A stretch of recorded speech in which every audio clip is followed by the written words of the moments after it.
You've got a Snapdragon 8 Elite, a 3.2K display at 144Hz, a keyboard, and a stylus, and it costs less than an iPad Air. So is Xiaomi Pad 8 Pro finally the Android tablet that actually replaces your laptop? Let's find out. This is the Pad 8 Pro, Xiaomi's flagship tablet for 2025.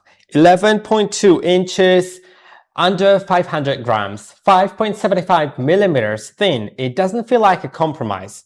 With the Focus keyboard snapped on it, it starts looking a lot like a laptop. But there's more going on here than just the looks. Aluminum unibody, clean and minimal. That square camera bump on the back is the same design language as the previous gen. The power button doubles as a fingerprint reader, and it works fast without any complaints. The Focus Pen Pro latches here, right here, magnetically and charges wirelessly. It weighs 17 grams, you can barely feel it. Gestures work through squeeze and double tap on the body. One thing worth noting, the keyboard and pen are sold separately.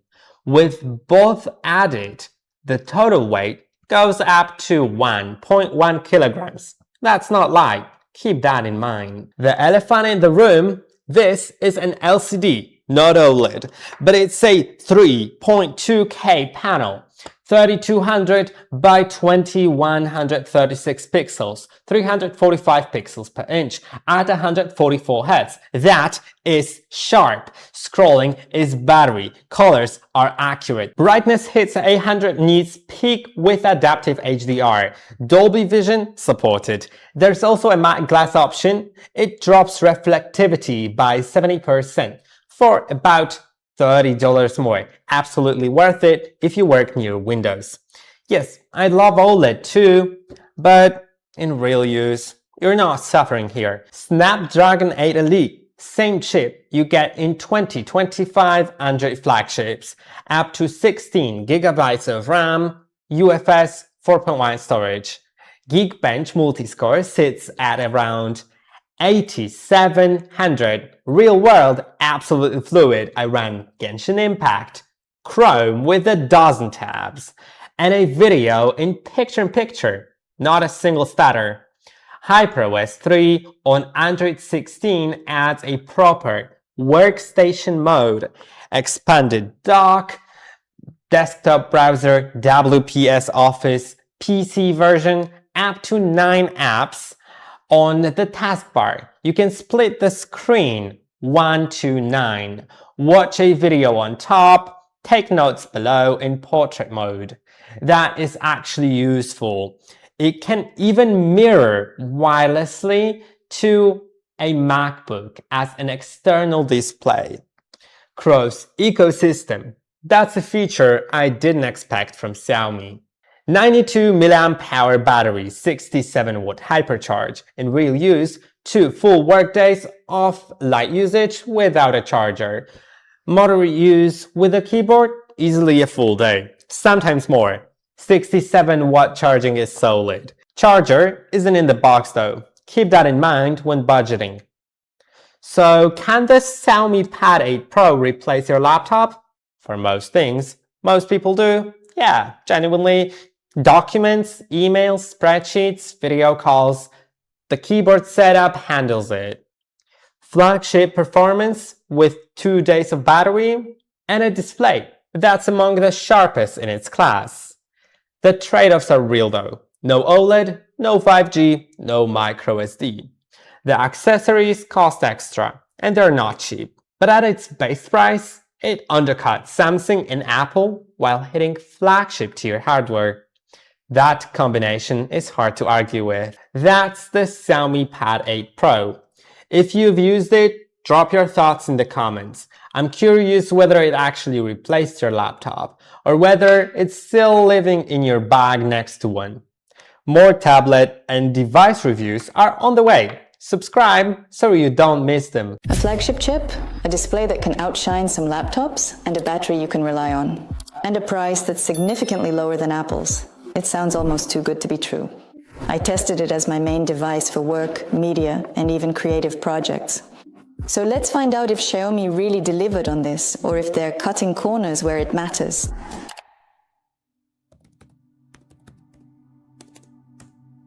You feel it right out of the box? A unibody metal case, an impressively slim profile, and it weighs just 485 grams. It's comfortable to use for long periods and doesn't strain your hands. They offer it in 3 colors: pine, green, blue, and gray. The matte and glass versions are a bit thicker at 5.8 millimeters but provide a different grip texture. It's a matter of personal taste. The build quality is truly premium. There's no play, no creaking. It doesn't feel like a compromised device.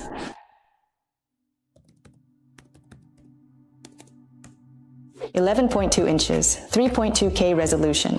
That's 3200 by 2136 pixels, 345 pixels per inch. The text is crystal sharp, and the colors are vibrant. This is an LCD, not an OLED, but honestly, it's a very good LCD. It has a 144 Hz adaptive refresh rate, 800 nits peak brightness, DCI P3 color gamut, Dolby Vision, and HDR10 with a 3:2 aspect ratio. It's perfect for productivity. You get more vertical space than on a 16 by 10 panel. Outdoors in the shade it works well, but under direct sunlight you wish it were brighter. But indoors there are no complaints. It also supports wet touch, has a reading mode, and is tough Rhineland certified for eye protection.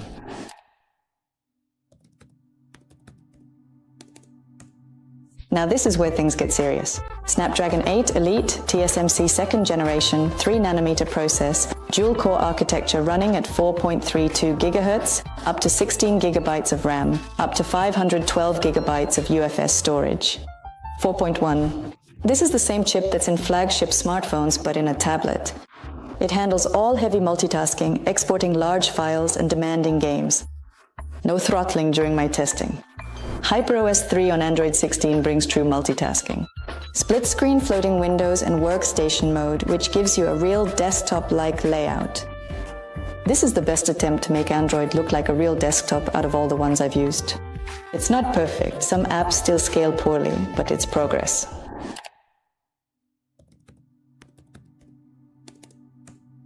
The rear camera is 50 megapixels with PDAF and 4K video at 60 FPS. The front camera is 32 megapixels. Great for video calls. Listen, nobody buys a tablet for the camera, but for scanning documents, quick snapshots and video calls. That's more than enough. The front camera is actually better than on most laptops. This 32 megapixel sensor gives you an advantage for meetings, Zoom, and content creation.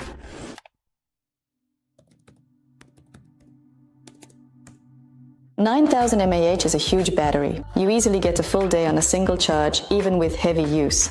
Streaming, browsing, some creative work, it just doesn't run out. The 67-watt hypercharge charges quickly. And yes, reverse charging is here too. One note, there's no charger in the box. You'll need to buy a 67-watt adapter separately.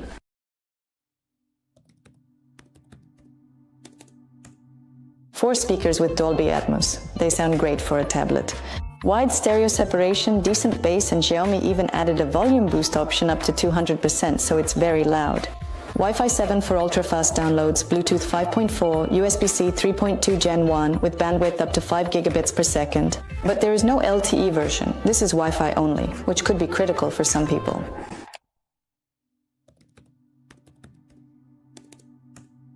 The Xiaomi Focus Pen Pro weighs just 17.5 grams, is pressure sensitive, and supports pinch and double tap gestures. The stylus polling rate is 240 Hz on this display. It's very responsive. The Pro Focus keyboard turns this into a laptop replacement, at least for basic productivity.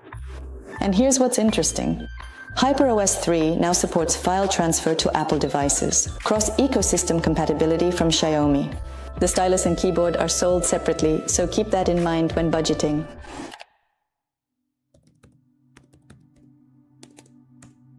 So, did Xiaomi pull it off? Yes, for the most part. The Xiaomi Pad 8 Pro is truly an impressive device. The performance of the Snapdragon 8 Elite is unmatched in this price range. The display is beautiful, the battery is huge, and this build quality at such a thickness is simply remarkable. And where does it stumble? Android tablets are still not on par with iPads when it comes to app optimization. There's no LTE and no charger in the box. and these accessories add up. But what if you want them? If you want flagship Android tablet performance without Apple prices, the Pad 8 Pro is the best option on the market right now. And with that, we wrap up the review.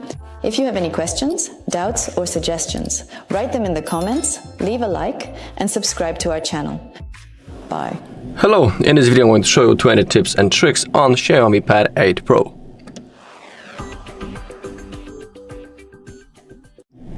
Alright, let's begin with setting up the highest refresh rate possible for smallest animations. To do it, open up your settings. Now on the left side, scroll a little bit to the downside until you find display and brightness. Now scroll down a little bit again until you find the refresh rate. Currently it's set on the custom, but we have a few modes. If you click on the refresh rate, we have 60, 90 and up to 144. That's the mode that I'm currently have. But you can pick the default mode above, and this mode will automatically switch between 144 and 60 Hz for the better battery consumption. When I'm saying better, I mean that it will intelligently switch between high and low refresh rate to simply save your battery. But if you want, you can keep all the time 144 Hz if you click on custom and you pick the refresh rate on 144. Now let's go back from here, and above we have the screen brightness bar. We can adjust the brightness, and down below we have the automatic brightness feature, and in here I always turn it off because I don't like when brightness level gets adjusted without my permission, so that is why I always keep that feature disabled. If you want, of course, you can keep it enabled. I'm just showing you where you can find that feature. Above we also have the dark theme mode. Some people like it, some people don't. When it comes to me, I'm a fan actually of the dark mode. Also in this mode the battery consumption is less because we don't have so much light, just like in the light mode. So if you want to save some battery, you can also pick the dark mode or stick to the light one. It is up to you.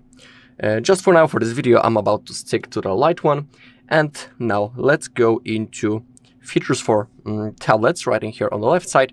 And let's begin with the floating windows. That's one of the best features that we have. It can help us to do many things on our screen at the same time. It's really cool for multitasking.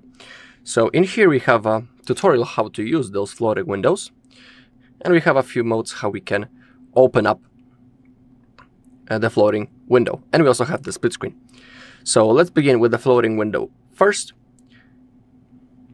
we can press and hold and pull down the action bar of a notification to open up the floating window, and we should also we should be able to open up the floating window from the level of recent apps. Simply hold and click on that icon. And now, as you can see, my Notes app has opened in the floating window. The tab is still fully responsive. I can do other things. I can, for example, open up the browser, start scrolling and search for information, and I still have quick access into my notes. I can create a new one, then I can start quickly typing, and everything fully works. When it comes to the adjustment of the floating window, we can of course change its size when we grab its edge, just like that. We can change its position on the screen, grab those three dots and place it anywhere that you want on the screen. If you click on those three dots, you can open the app in the full screen. You can place it on the left side or on the right side. You can see that the tab is still fully responsive, and if I will select the second app right now, let's say the calculator, our screen has been perfectly split in half, and that's the split screen mode. You can click on next and start, and again, now I don't need to switch between notes and the calculator. I can easily use both apps at the same time, so I can quickly count something and then I can quickly take my notes. Really useful feature, worth using from time to time. If you click the bar in the middle, you can switch the size. And of course, we can also adjust the size of each window. So for example, now we have big notes and the calculator is now really, really small. But remember that if you go too much, one of the apps will be closed and the second one will open in the full screen. Okay. Also, if the app is opened in the full screen, just like that, you can slide to the downside and it will open in the floating window. Actually, let's open up multiple floating windows, maybe another app right now, maybe the calculator. You can see that we can have a lot of floating windows at the same time on the screen. So that's how you can use that mode. You can also minimize the window and then stick it into the edge. Now we have the mini floating window. And after a few seconds, it should be attached to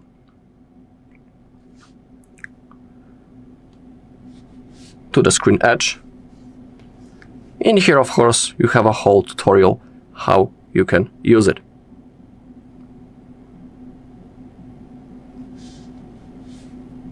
If we quickly slide the app to the edge, it will be minimalized.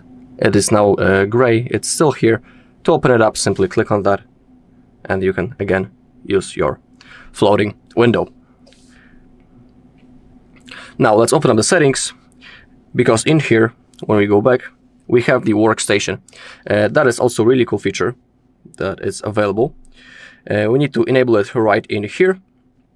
And we can also add the shortcut into our control center right in here. Simply click on edit, and in here we have the workstation,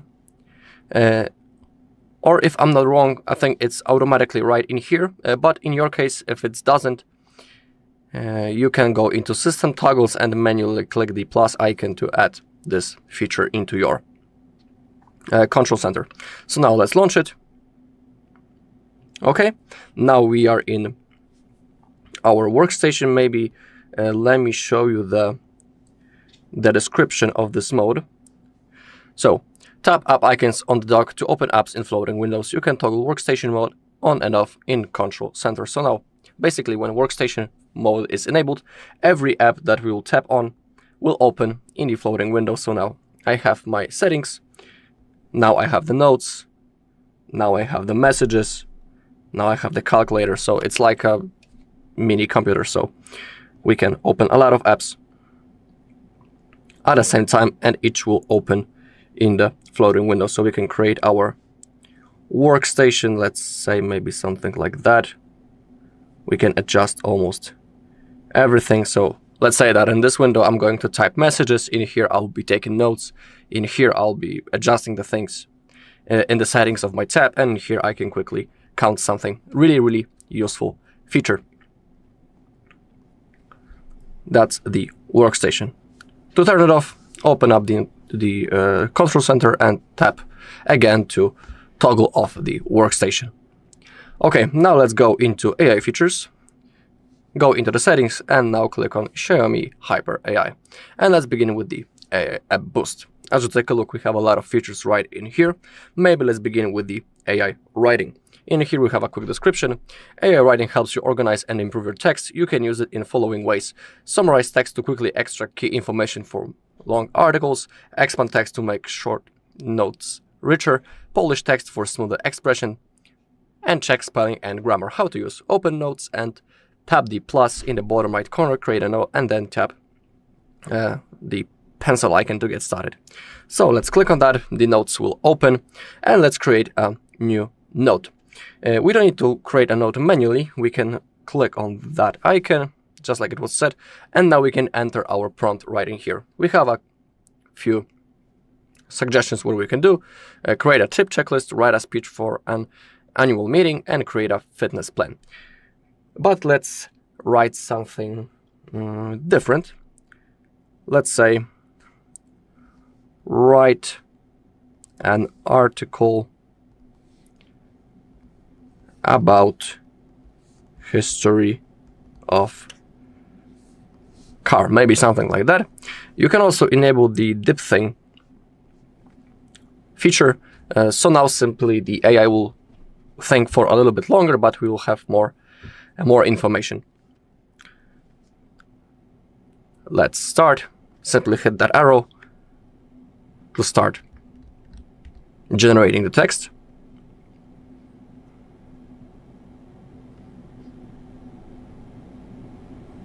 Okay, we can see that it's going. We have a beautiful article, and it's still going.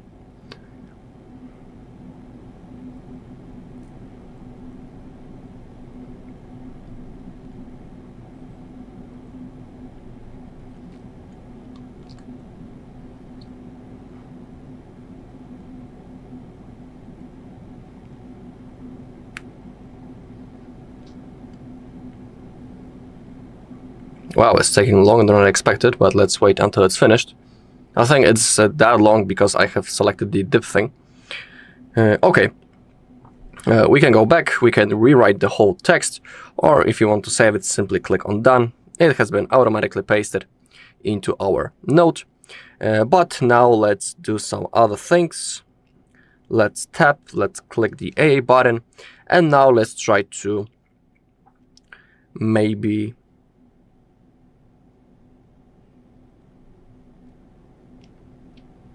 sample the text.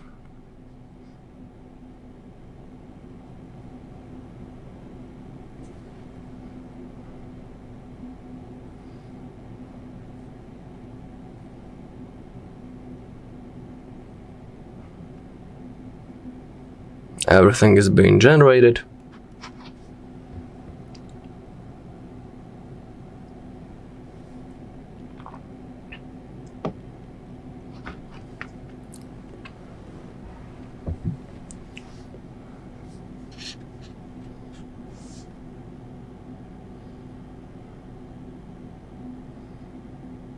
Okay, we can click on Done.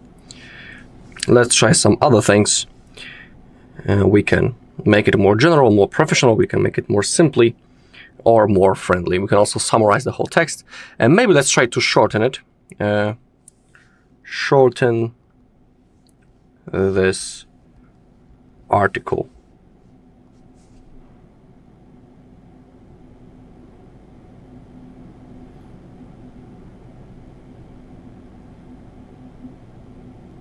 I'm wondering, will it work? I hope so. We can see that currently we have almost 3,000 characters. Let's check how many characters we'll have after the shorten. Let's click on copy. No, that's not the thing that I wanted. Maybe again. Actually, let's try to summarize the text maybe this time. Another feature. As you take a look, we have a lot of things that we can play with.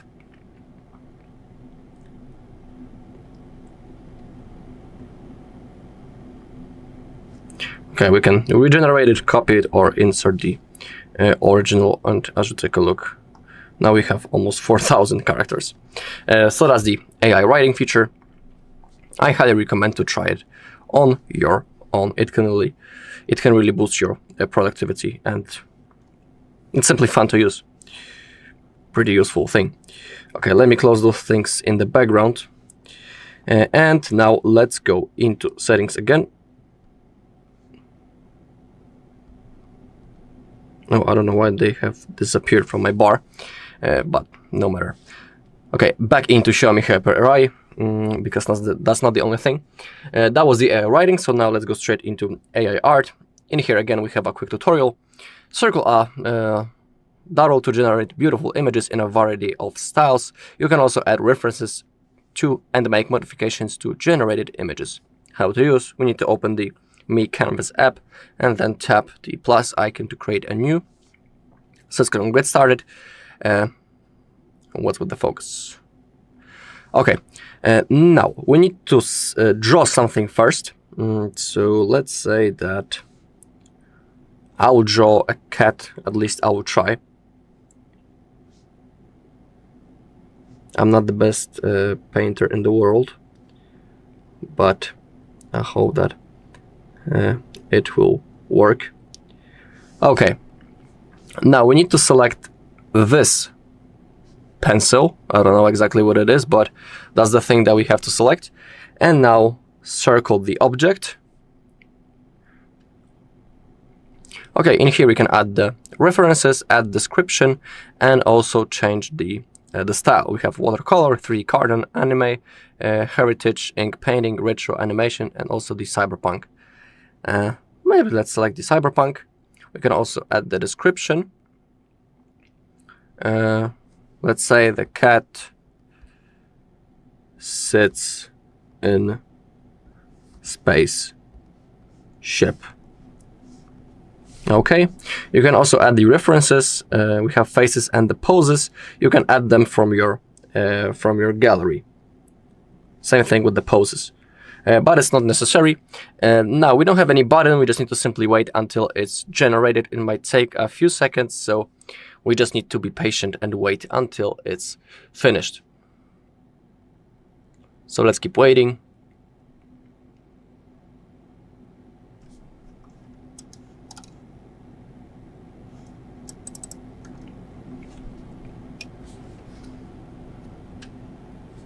Because it might take a while. Okay, we have our cyberpunk cat. I have said that it should be in the spaceship, but something was generated wrong. But I think that it's still pretty cool. Of course, we can download the photo. We can save it, and it also has been now copied into our painting simply. We can adjust its size, we can rotate it. And to save our canvas, okay, actually it's too big. I really would like to make it smaller. Okay. To save it, okay, actually it's saved automatically, my bad. You can see that we have it in our Mi canvas. All right. Next thing when it comes to the AI is the creativity assistant. Thanks to that feature, we can edit our photos that are in our gallery. So we have features such as Ultra HD. Under each feature, we have a quick description and tutorial how to use it. So we have the Ultra HD, for example, enhance image clarity and restore fine details with one tap, bring blurry photos back to life effortlessly. We have the AI Beautify, automatically detect image features and optimize color and tone, improve portraits, landscapes, and food shots for a natural cinematic look. And again, we have tutorial. We have AI image expansion, intelligently expand images and multiple ratios, adjust the composition freely to extend your canvas. And we have the erasing features, AI erase. We have the cutout, AI film, and that is all. Let's try to check one of those features. Let's open up the gallery. In here I have some photos. Let's try to erase something maybe. I'll pick this photo, let's say. Now we need to click the edit button, which is right in here. And we have all options. So we can use the Ultra HD feature.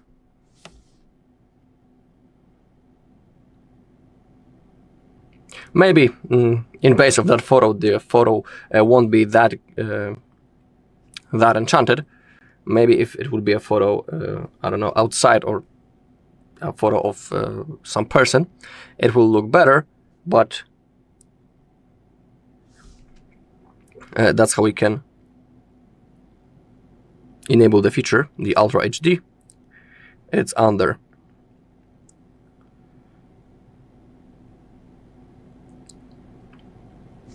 adjustments. We also have the AI Beautify. Same thing, it's generating the photo. Down below, we can adjust things such as highlights, contrast, brightness, etc., etc.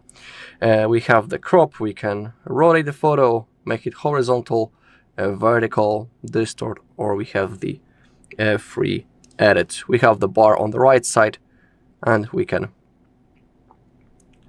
adjust it. You can also rotate a photo, but that's not the thing that I'm interested in the most. Let's go into create, and in here we have other things. Let's go into create and let's try to erase something.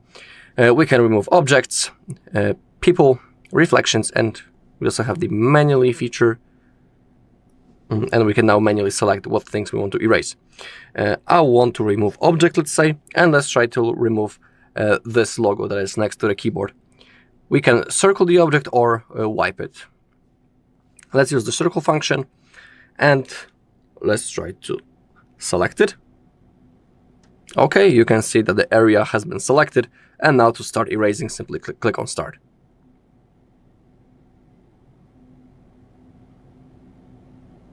We need to wait a little bit until it's removed. Oh, weird thing. I don't know what has happened. Let's try again. That's the thing that happens to me for the first time. Some water appeared like a small photo. I don't know actually what it is. Okay, now it worked perfectly. To save the edit, hit the button on the right corner and now click on save. And now as you take a look, the logo has been successfully removed from our photo. Let's try again. In here, let's try to remove maybe this flower, but in this case it may not be cut perfectly because we have other things in the background. You can see that it's really stuck in that photo, but let's try. Let's click on create, erase, remove objects, and let's try to remove this plant maybe. Okay, I think that only the pot will be removed, not the leaves itself, but let's try.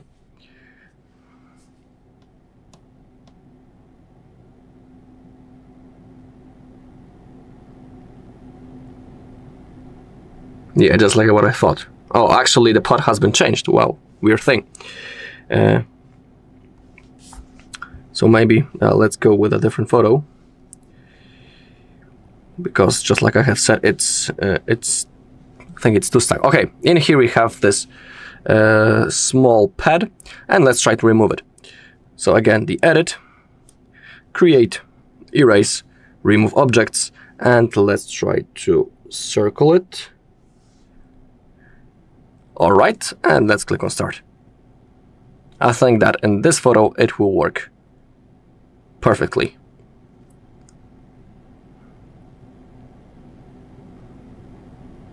Yeah, it has been removed, but some things has remained.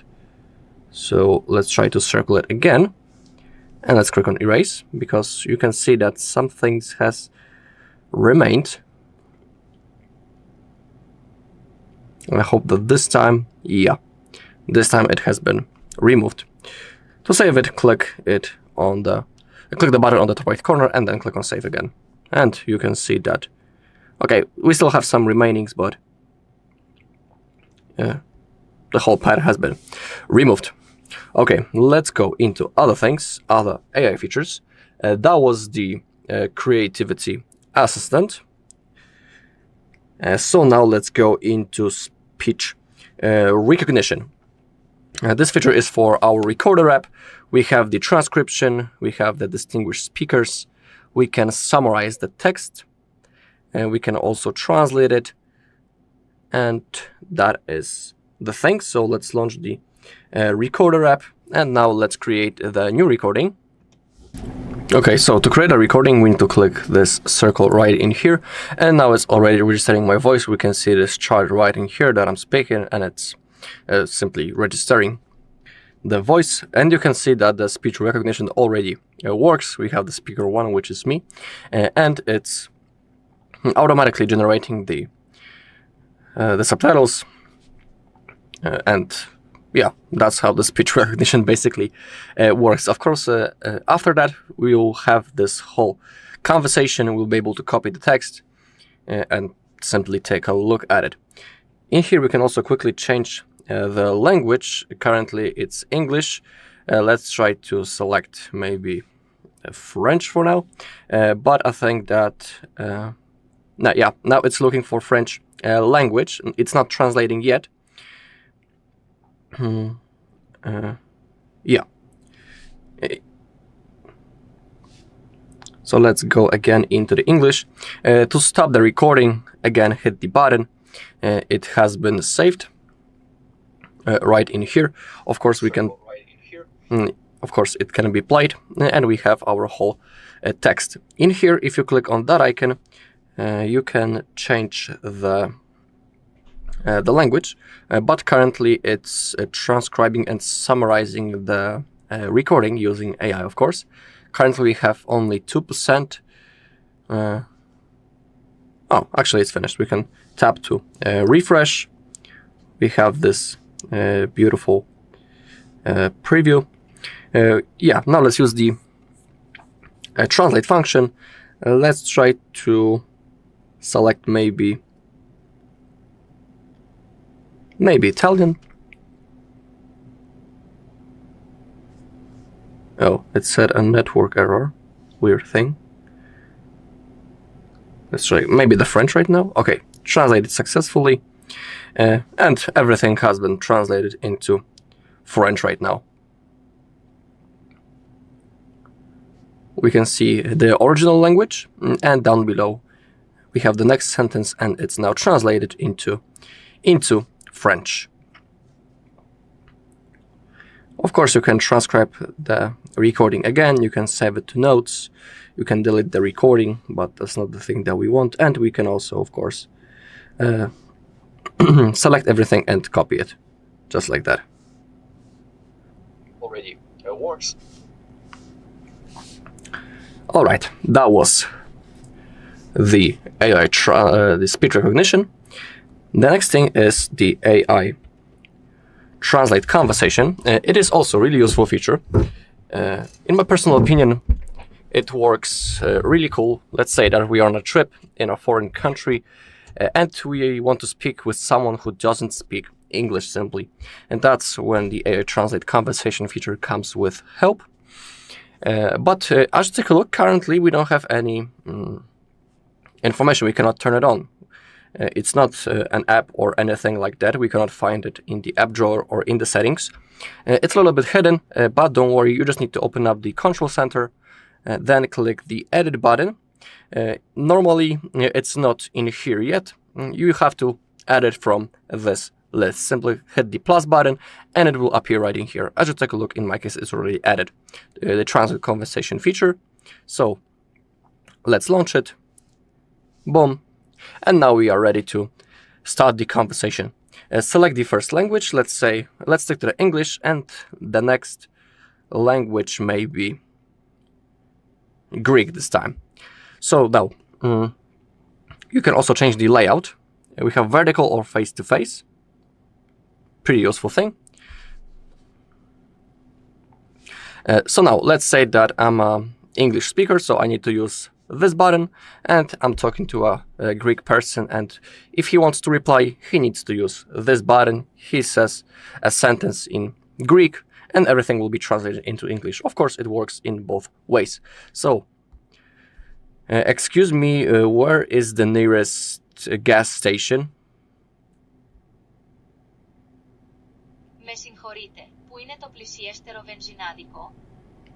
And as you take a look, it also automatically translates the text and also plays it. So now the second person can reply. And also everything will be translated in the second way. Unfortunately, I don't know Greek language, so I'm not able to show that, but I'm sure that you know that how it's going to work. And maybe let's go with another sentence. Hello, could you please tell me how can I get to the train station? Γεια σας. Μπορείτε να μου πείτε πώς μπορώ να πάω στο σιδηροδρομικό σταθμό? And that's how it works. We have the settings. We can enable or disable to play the translation. We can use also the recognize language feature. And down below we have the auto translate when you turn it on. Microphone will turn on once translation finished. We have the playback tone. We can select the female or male voice, and also the speed. We have a few locked positions. We have 0.5, 0.75, 1x, 1 and 1.25, 1.5 and 2x speed. Of the playback tone. Okay, that was the AI translate conversation. Next thing is the AI interpreter. This works in that way. Of course, you can read everything on the screen. Open AI interpreter from the side toolbox during a call or conference. You can translate the conversation between both parties in real time for barrier-free communications. This feature works with not with each app, but for example with Google Meet or Zoom. It will fully work, but just like I'm saying, you need to be in a call or in a conference to use this feature.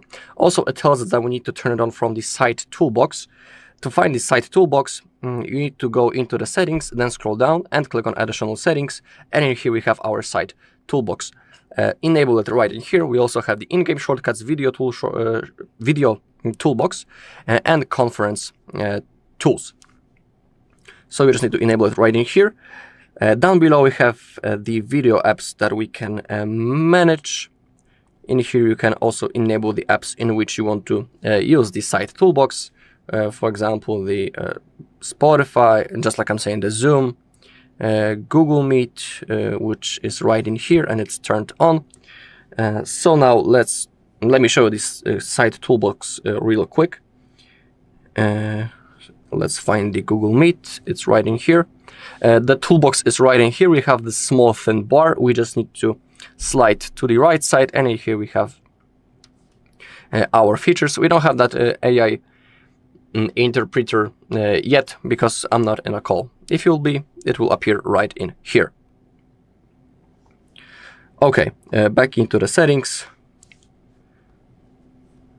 Here it is, and Xiaomi HyperAI.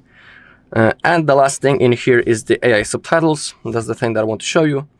So simply it will generate the subtitles in base of the sound played on the device. We can add the shortcut for our home screen from the level of the settings. To do it, go into additional settings and then scroll down until you find AI subtitles. In here, click on create to add the home screen shortcut. Down below we have the features. We have the audio source, sound language, target language, text size, and floating window background. So we can select, do we want to use the system audio as an audio source, microphone, or both at the same time. We have the sound language. In here we have all supported language for this feature. I'll stick to the English. We have the target language. That's the thing into which it will be translated. I mean, the original language will be translated into one of these languages on the list. Of course, you can select that you don't want to translate, for example. We have the text size, small, medium, or large. And we have floating window background. It can be black or the transparent. It is up to you. So we have the shortcut right in here, but we can also add it again into our control center. Click on the edit and add the AI subtitles from the list right in here. In my case, it's already added. Then confirm. And now let me show you how it works. So let's try to play some video on YouTube maybe, and it will generate the text. Let's say that I'll play a video from our channel. Let me only enable the feature. Here it is. It's listening to the system audio. And let's play some video. Maybe this one. Oh, first we need to watch the ad, so we need to skip it.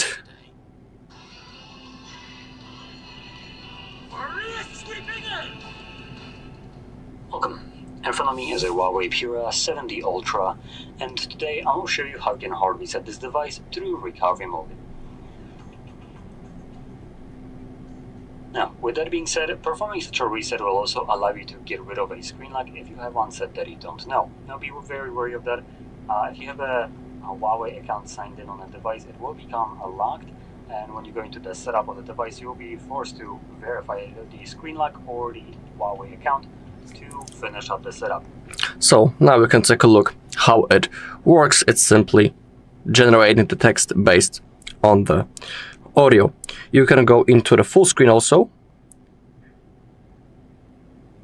and the whole AI subtitles has been saved right in here, so you can take a look on them and, for example, copy the text if I'm not wrong. Oh, actually, it's impossible to copy the text, but in here we have a preview of what has been generated. So it fully works. Okay, next thing, that's all when it comes to the AI for now. And now let me show you some adjustment things. Let's add a widget for our home screen, for example. To add a widget, simply hold on an empty space, and in here, select the widgets. In here we have a list of all apps that we can add. Oh, I have quit it accidentally. So, as you take a look, the list is pretty long. So let's try to add a new widget. Also, each widget has a different size. You can take a look. Let's try to add maybe the weather widget.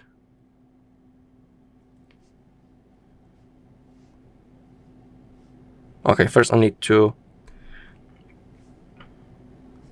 give the permission to the app. Okay.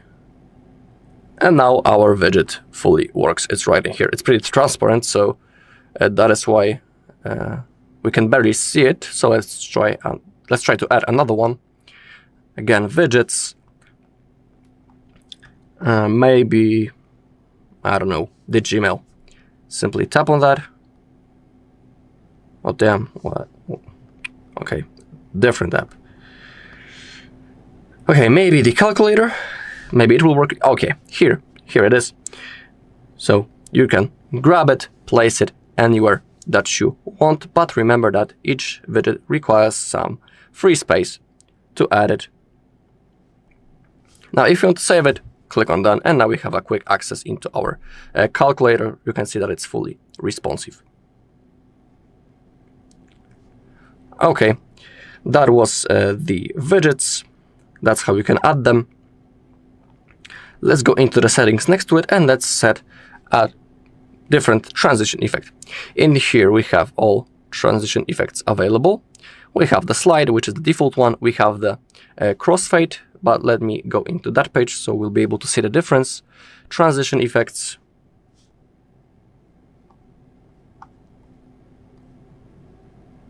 Okay, I have accidentally turned off the text of the apps.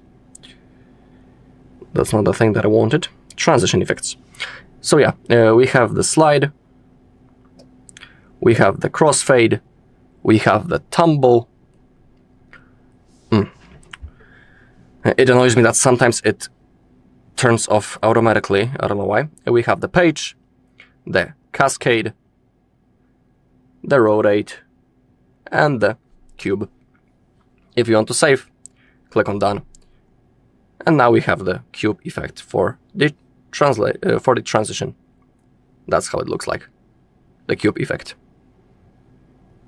I think that I'm about to stick to it. Let's hold again the settings.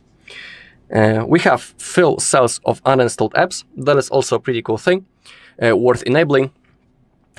Because thanks to that feature, when we will uninstall something or when we will remove something from our home screen, normally if I would uninstall the TikTok, a gap in here will appear. But thanks to the feature, one of the apps will jump into the place of the TikTok to fulfill that gap. So let me show you that. Let's try to remove it. And as you take a look, the second app that was next to it jumped into the place to fulfill that gap. Pretty useful feature that can help with organizing our home screen. And simply, we don't need to, manually organize the apps and place them to fulfill that gap. If you're interested, you can also lock the home screen layout. If you enable that, you won't be able to move anything on the home screen. You will see a notification that the layout is locked and you cannot move anything. Sometimes it's good because let's say that we have created our perfect home screen layout and we don't want to change it by a misclick. So that's the moment when you can turn it on. If you go to more, you'll be able to see more settings. Okay, now let's go with that 3-finger screenshot. That is also a pretty useful thing because, normally taking a screenshot require clicking the power key and volume up or volume down. Depends on it depends on the device. In here, I think it's power and the volume up or volume down. Yeah, volume down. That's normally how we create a screenshot. But that's not a comfortable way of taking a screenshot because we need to grab our tab just like that. So now let me show you the 3-finger screenshot. To do it, open up the settings, then additional settings, and go into gesture shortcuts. And in here we have our feature. We have 3 fingers slide screenshot. So now I don't need to click the volume down and power. I just need to slide my 3 fingers and the screenshot gets automatically taken. In my personal opinion, it's much more comfortable way of taking a screenshot than clicking the power key and the volume down. You just need to slide and the screenshot gets taken. We also have the partial screenshot.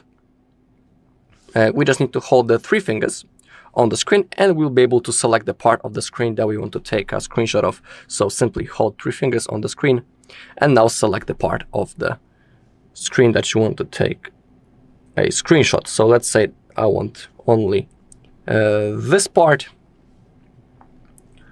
Okay. I can also change the shape. I can edit the screenshot quickly. I can write something. I can draw, add some text, etc., etc. And to save it, simply hit this icon. And if you don't want to edit it, let's say that I will select only this part.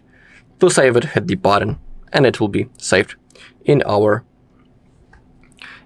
gallery right in here. Okay, now let's edit our lock screen. Lock screen is the thing that pops out right in here when the screen is turned off. To adjust the lock screen, go into the settings and find lock screen right in here. And we can edit it when we click on lock style.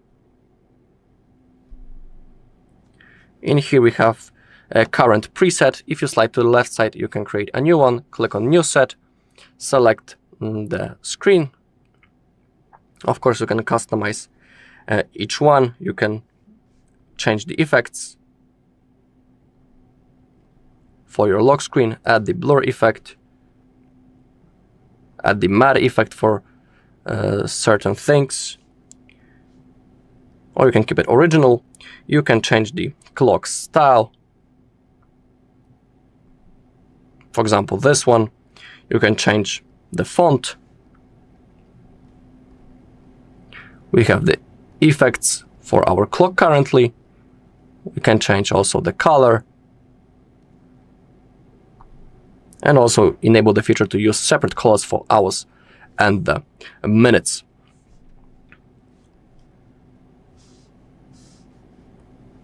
And we have just now created our new lock screen. To apply it, hit the button right in here.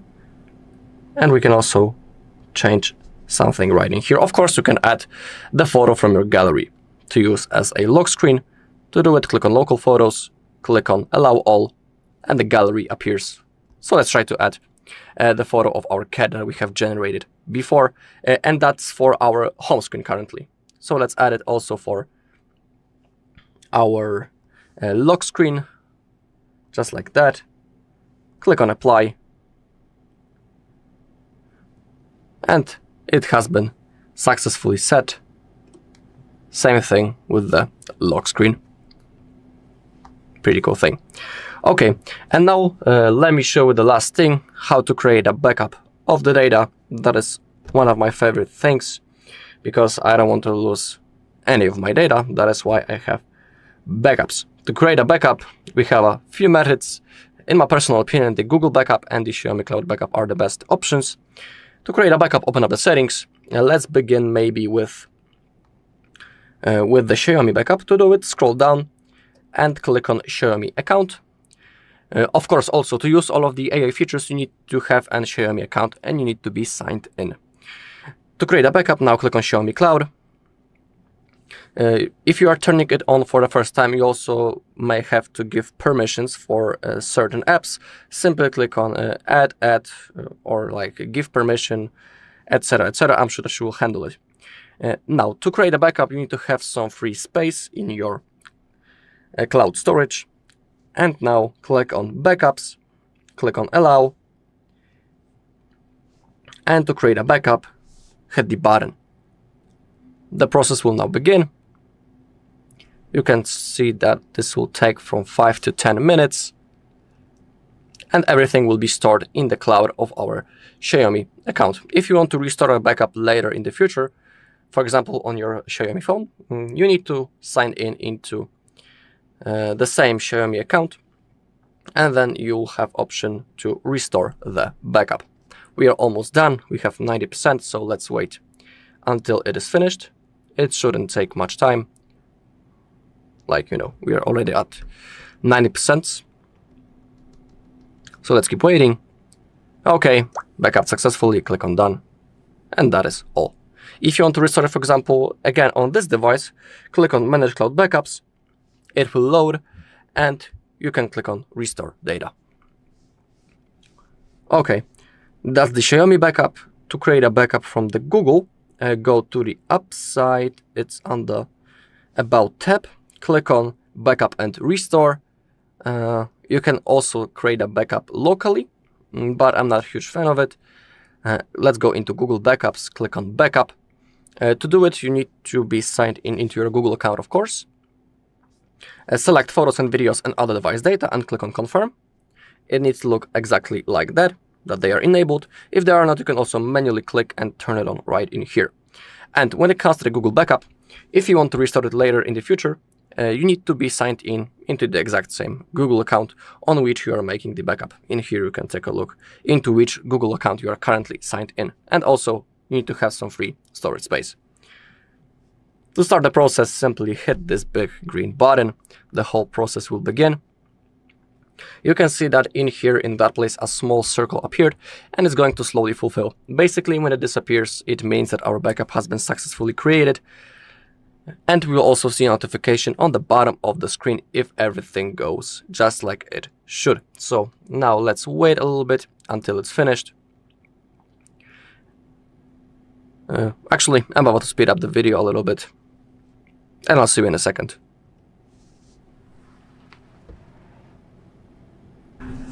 Okay, the backup has finished. We can see it on the other device data that it has been created 1 minute ago. So it's a confirmation that everything has been copied successfully. Alright, and that's all in this video. Thank you all for watching. If you found this video helpful, please leave a like, comment, and subscribe. Welcome. In front of me is a Xiaomi Pad 8 Pro, and today I'll be showing you a couple of tweaks and tricks you can do on this device.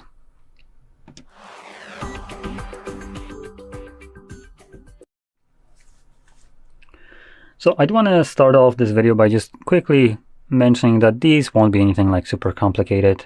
These are just fun things that I tend to do on my devices and use on relatively daily basis, and change whenever I actually can. So let's start off by going into our settings, and in here we can navigate first to the notification and status bar. And in here we have typically what this would be named is the LDAC or status bar icons, but here is customize icon display. A very confusing name for what this is and what it's normally labeled as, but Xiaomi has a lot of different shit throughout that is basically changing how things is labeled in the settings to make it super difficult to find it. or to basically try to get you to be stuck in their ecosystem by making it confusing to switch to any other device that will have everything labeled in a different way. So I generally will condemn this kind of behavior because it's just bullshit. But in any case, in here we do have the custom icon display, which, like I said, these are basically status bar icons. And what it allows you to do is toggle them off. Now, if I have something like, for instance, Bluetooth enabled, oh, there we go, it's right here. Bluetooth shows up in your status bar. Now, why would I care to see it in my status bar when I know that it's enabled? So I can get rid of it. I can also get rid of some other things like location services, VPN, hotspot silence, DND, alarms, and roaming, along with some other things that I've never seen show up even in the status bar. Now there's some missing. Some devices allow you to get rid of even the battery, Wi-Fi signals, and so on, but here not so much. But it still allows you to clean up your status bar a little bit more from things that you typically might have enabled and just don't care to see, which I generally do like. Now, another thing in here is the number of notification icons showing. So right here, we have just a recent one, which is showing that I have captured a screen recording as the notification, and you can see it right here. And it's right now only showing one. I can change it to show, for instance, 3. So now it shows me 3 different notifications, or I can have it set to no notifications being displayed. Now, keep in mind, no matter what you select, these notifications are still available. Now, I do like the 1. It just makes it a little bit cleaner. Now, if you have more than 1, it has this dots after. Now, in any case, let's move on. So in here, I don't think there's anything other worth mentioning. So we can now move on to the home screen, which will have the home screen style, or as it's called, just home screen right here. Very informative. So like I said, what it refers to is the style, actually, not just the home screen itself. And that in itself means how your applications are being accessed.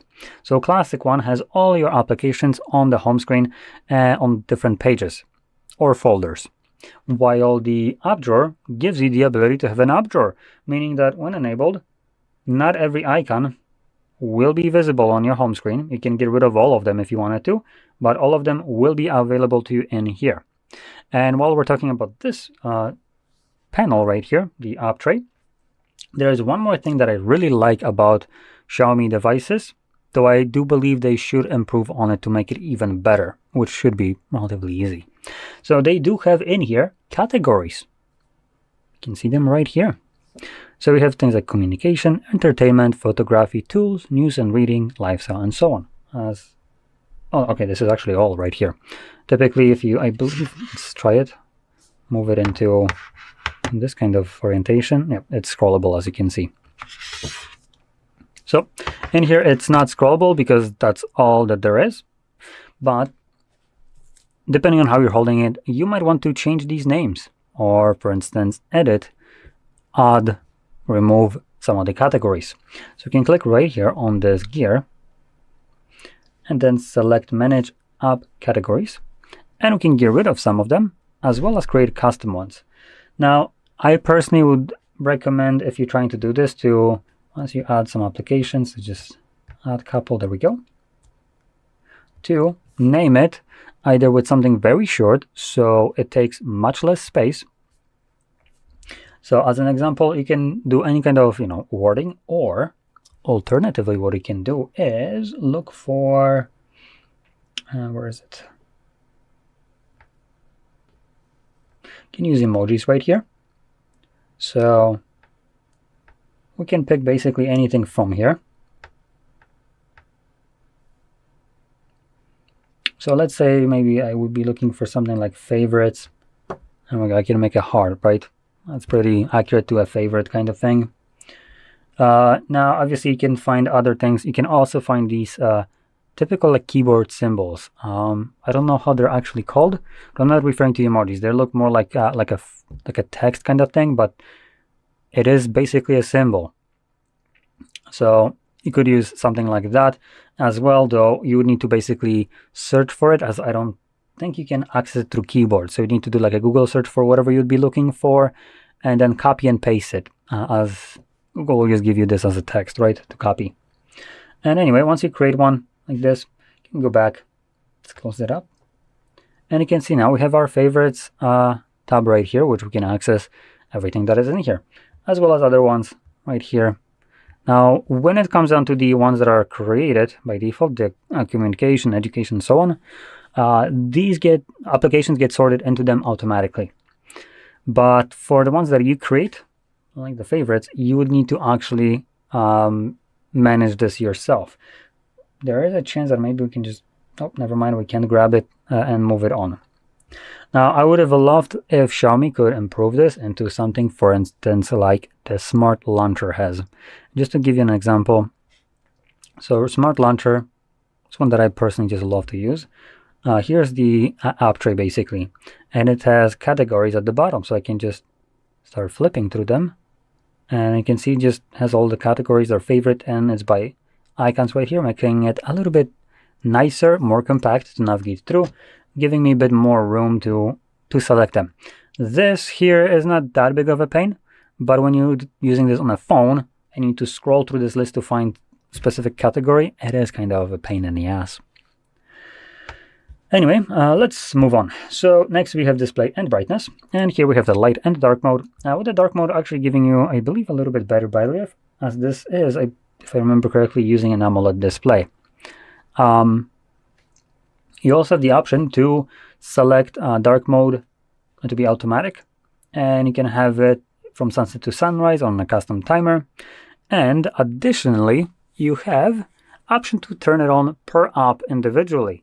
So you can have light mode, but for instance, hey, maybe you just want LinkedIn or TikTok to be in dark mode. That's fine, you can do that right here. So that's pretty damn good, I would say.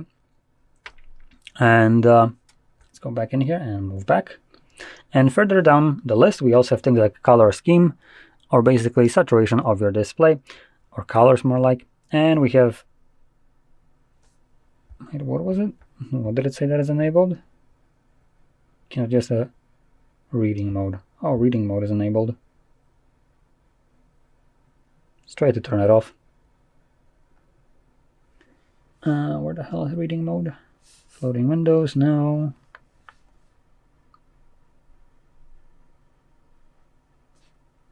There we go.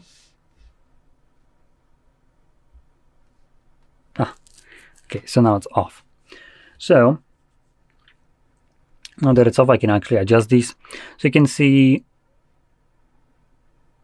in here, we have things like Original Color Pro and Vivid. Now, from what I know already, specifically I think blues, kind of the pinkish colors, and I think reds are the ones that are being affected. I think specifically blue is going to be affected, but let's see.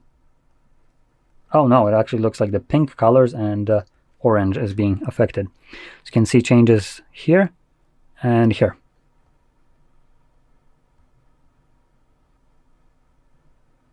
Actually, this seems to be the biggest change right here. So this is basically going to change the saturation of your display, with the Vivid one being much more saturated. I personally don't like my image to be this kind of vibrant, so I do like the original one, which is a little bit more toned down, but hey, it's up to you which one you prefer. If you like these colors to be super nice and colorful, that's fine, you can select that. Additionally, at the bottom, you also have the option to add a tint to the entire display. Now you have the typical one that is trying to reproduce as white of a white that it can. We also have warm, which is going to be more towards like yellowish colors. Cold, which is going to be more towards blue one, and custom, which the moment you start sliding this, it becomes custom, as you can see. So you can choose whichever one you want, and this option basically allows you to manually adjust this. And there's also this one, Adaptive Colors, which uses the same kind of idea of a wheel and warm and cold colors, but it adjusts it automatically based on what the camera sees in terms of the lighting of the environment and what the kind of saturation of that color is. If it's warm or cold, it's going to adjust the display to match that. And you can still, on top of that, adjust the wheel right here. Anyway, let's move on. And another thing in here is the refresh rate. Now in here we have the default, which is up to 144 Hertz, which is pretty nice. And under custom, we have a couple options. So we have refresh rate. You can choose between 60, 90, and up to 140. And we also have up using refresh rate, so you can check which application would be using a higher refresh rate. This is actually a pretty nice option, and the first one I have seen that would allow you to select per application refresh rate. So in a way, you can have the high refresh rate of 144 run only in several applications of your choice only, and then everything else could be running up to, for instance, well, apparently not 60. Okay, that's interesting. So the moment you change it to anything else, it's actually okay. So okay, I get it, how it works. So you select what the top refresh rate could potentially be, but then you can limit which application would be able to utilize it up to that refresh rate, and then everything else would be running below that refresh rate, meaning 60 frames. So it's still a pretty nice option in general. Now, possibly I would have probably liked it if it would allow you to select, for instance, the device to run at 90 with specific application up to 144, but it looks like it's just a toggle on or off in here, which that kind of, removes that possibility. Now, generally, you can choose whichever one you want. The custom one in general will be, I think, better for battery life if you choose to edit it to be accommodating for that. So if you only have specific application that will be able to run at 140 frames per second, let's say you want your settings to be one of those, and I don't know, maybe your web browser as an example, so when you're scrolling it's nice and fluid. But as an example, things like Netflix, you don't care, so you toggle it off, and therefore that application would be running only up to 60 frames, and content that you're going to be viewing there is also running only at 24 frames anyway. That's how movies and TV shows are shot at. So you don't really care for that higher refresh rate, you don't get anything from it, but because there is content moving on it, by default, usually your device would actually run it at 144 frames, even though you're only displaying 24. So a lot of power will be going to that, but being basically wasted. So in this case, you can manage that to basically prevent needless battery drain from such tasks. Anyway, let's continue on, and we can move on to, if I can actually find it. It was on the home screen? No. Oh boy, finding that will be amazing. Let me search for it. It's the floating window. There we go. So it's under features for tablets. Okay.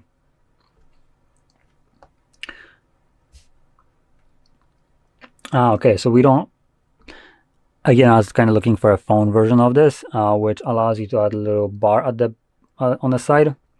But here, because it's a tablet, it actually has the option to just pull up the taskbar. Actually, I think this might be actually better when it comes down to the tablet itself. So once you pull out the taskbar, you can see the animations actually pretty nicely. And props to Xiaomi for doing this. This is superb. I have to say, for some of the options that they have right here and giving you quick little imagery, how you can use it, very nice. Continue doing that.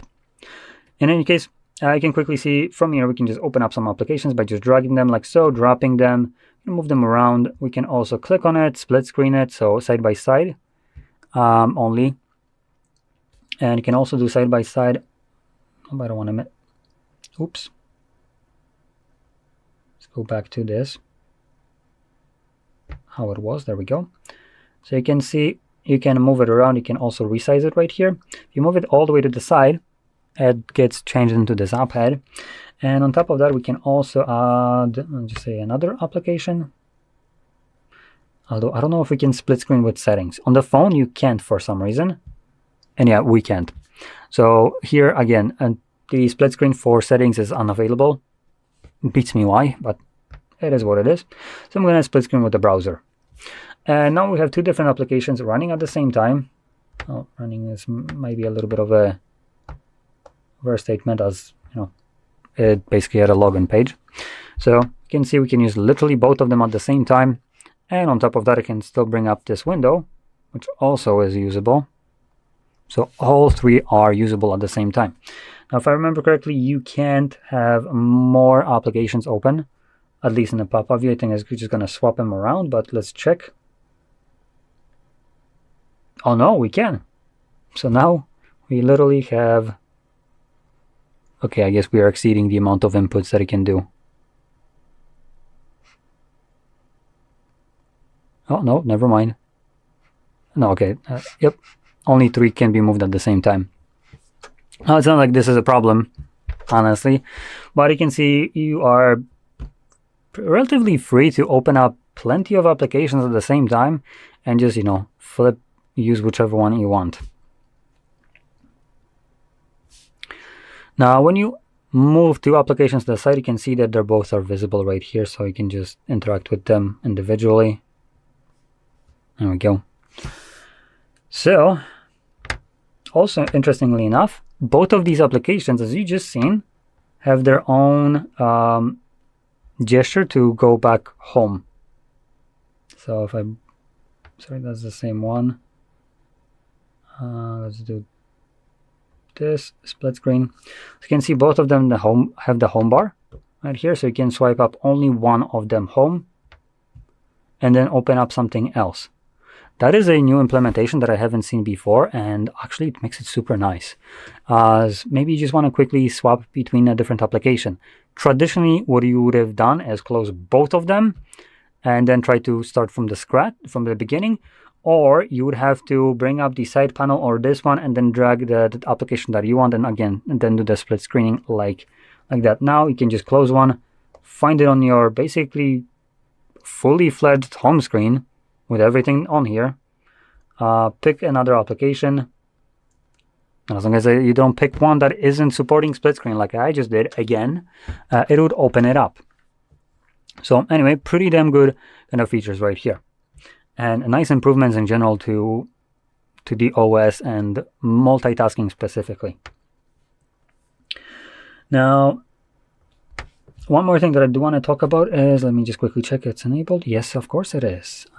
Now, I actually don't know if we will be able to change this, but I personally find that launching Gemini through multitude of different ways is a little bit of an overkill and just an insult, because Google is really trying to cram down this shit down your throat for you to just use it, primarily probably by accident, till you get Stockholm syndrome into using it.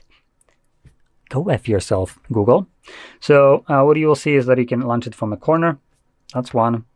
Through an application, which we do have a Gemini somewhere. Look at that, there's a second way. There is the third way. Now that's circle to search, but also it's technically Gemini as well. And then there's a fourth way. And you can also, if you activate it, use the OK Google to launch it the fifth way. Now, do you think launching the same piece of shit 5 different times, is a little bit of an overkill? Because I surely do think that. Now, I know that for the corner swipe, Xiaomi, at least for phones, removed the ability to get rid of it. Because God forbid you have options, right? So let's quickly check additional settings, gesture shortcuts. No, wait, no, not gesture shortcuts. They have this stupid naming. Full screen display, there we go. And can we get rid of it? We have circle to search. We have gesture confirmation. No. Yep, so you can't get rid of this piece of shit, unfortunately. In terms of a power button, again, that's another one that you kind of can get rid of, which is moronic. I genuinely, this infuriates me. But what you can do is actually bring back the normal functionality of a power button as well. So if we, I think, also go into the additional settings, we should have... Okay, you know what? I'm just going to search for it. It's going to be quicker. Power off. So you have this one. This is the one where it has Gemini, and to power off, you would hold power button and volume up to access the boot menu. We can have it to only hold power button to access the boot menu. And what will happen now, which a perfect world, hey, if you want to use AI and you have an AI button like power button or swipe from a corner, and you claim to be a open platform, then you sure as shit should be allowing me to change it to ChatGPT, Perplexity, or any other AI that I would want to, instead of trying to cram down my throat the single one. This seems a little bit like a monopolistic behavior, but apparently that's fine. US government is fine with monopolies now. In any case, one last thing that I do want to talk about is the Circle to Search. If you haven't ever used it, it's a fantastic feature, which, just let me go back to where I was, as we go into the full screen display, which is where you can change from buttons to gestures, as you can see. Under gestures, we have a couple options. We have things like high full screen indicator, which is this bar at the bottom. Now this matters because when you do so,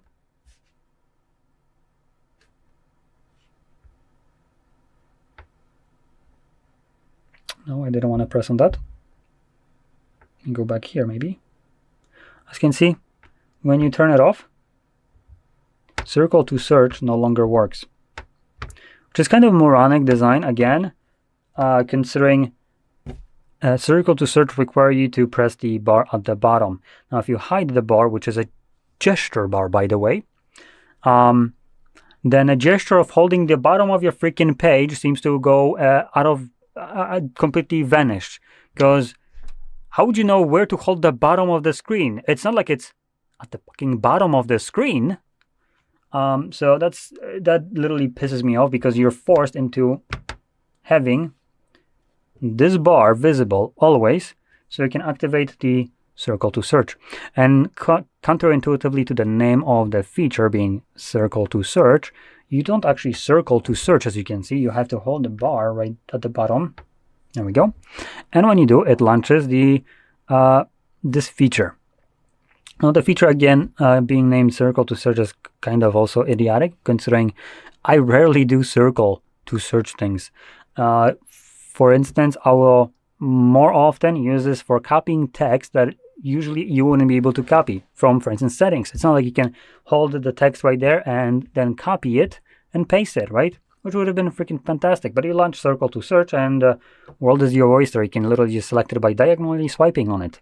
Now you don't need to actually diagonally swipe. That's how I do it. But for instance, there we go. You can do also this. As long as you're swiping on the text, this mode detects what you're primarily trying to do. Sometimes, it gets a little bit iffy, but for the most part, you can just try again, unless you don't screw it up. So you can see it does pretty well. Additionally, what you can do is also, instead of circling something, you just simply tap on it. It then does this image search. And let's see. This image displays a concept UI template for iOS apps. Let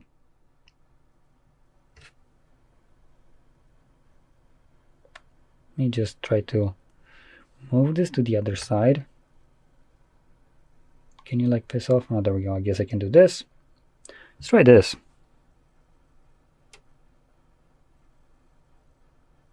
So it doesn't really detect what this is from, but then I'm kind of pointing to a very obscure piece of setting in the specific skin of Android.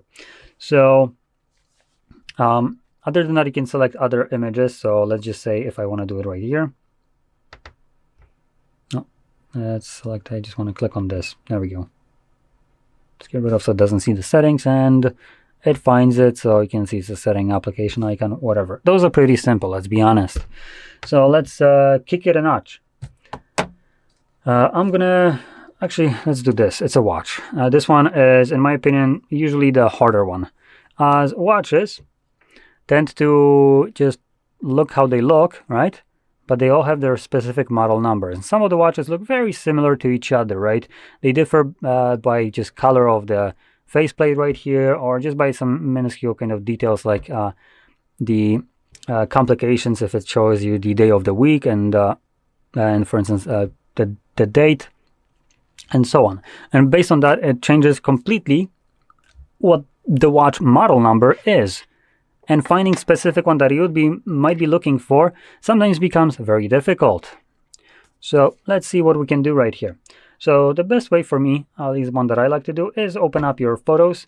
And you can either take a photo of whatever you're trying to find, or you can just point the camera at it. So if I point it, just point it at it, there we go. I'm trying to point it so you can see what I'm going to be doing. As you can see, we have the bar right here. So I'm going to now just hold it. Now, when it launches Circle to search, it freezes what's visible on the screen. So you can now move it. You don't need to take a photo because of that.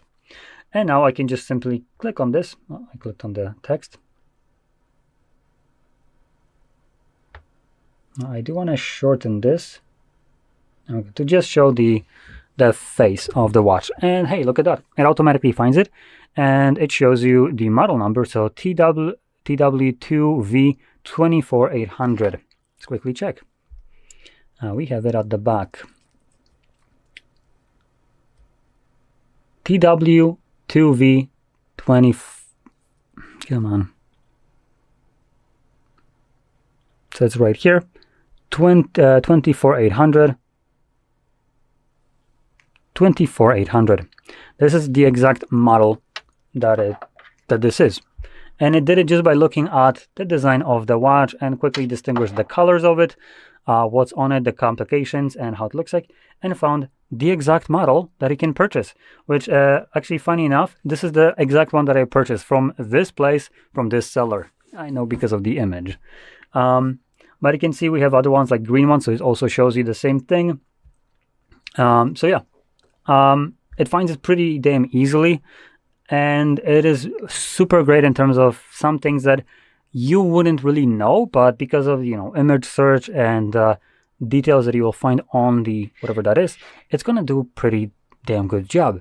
Now, it might sometimes struggle with finding something. So if I, for instance, bring this thing, whatever you want to call it, I think that was like a fridge magnet or whatever, just misses the magnet now.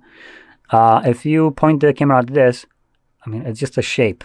It's not going to find the exact thing like this, but it's going to find other ones that look very similar to this.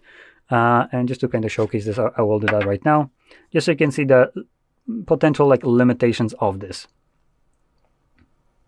And just maybe put a little bit more light to it, so the camera has better.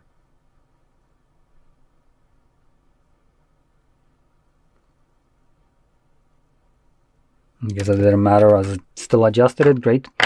So here it is. I can now just tap on it. Let's shrink it a bit. And you can see it finds similar things. So this isn't really what I have, anything close. These are more like square instead of like a diamond shape. Let's try it again maybe.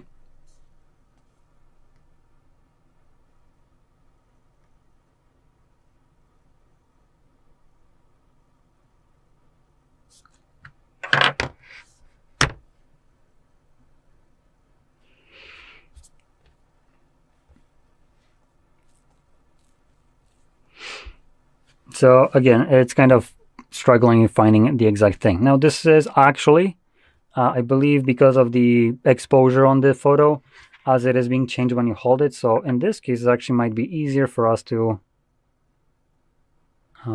take an actual photo of it. There we go, which will retain the brightness that you will select, right? So it makes it a little bit easier to see the shape of it. And again, we can do the same thing. See if that's going to be better. Nope, it still completely misses the shape, that it's in a diamond shape rather than like a circular one or square. Yep, so in this case, it's kind of failing. Now I tried this on the phone and actually did a little bit better job than this, but hey, like I said, this is a limitation of it. Now, another thing that I can do is, for instance, if you get something like this, you can obviously search for the product itself, like I did with the watch. You don't need to have names. You just point it out, for instance, like these buds, and it will find them, no problem, super easy. Now, at the back, we have a bunch of different languages. So we have English, and I think we have like Mandarin and, what is it, Japanese? I have no clue. So don't hate me. I don't speak any of anything other than English right here, and I can't really tell you with confidence what other languages are here. So just kind of partially guessing. But in any case, let's bring up the camera again, and I'm just going to capture a photo of this as it's going to make it a little bit easier. There we go. Let's get rid of it. Got the photo. So there it is. It's super nice and clear what's on here. Again, we're just going to hold the circle to search. And now what I can do is click on the translate option. It's going to detect all the languages on here, and it's going to, even though it says Chinese, simplified, wouldn't that be Mandarin, but whatever, it's going to automatically detect it and translate it, but it also detects the other one, which I'm pretty sure wasn't Chinese. And interesting enough, you can see if an image is relatively clean, it does a pretty damn good job of just straight up replacing the text that was on there. Now it's not doing it perfectly. If I zoom in specifically like right here, you can see that there's like a weirdness happening. Like this blur is a little bit mismatching with the actual texture of the box that got captured. Same thing goes over here.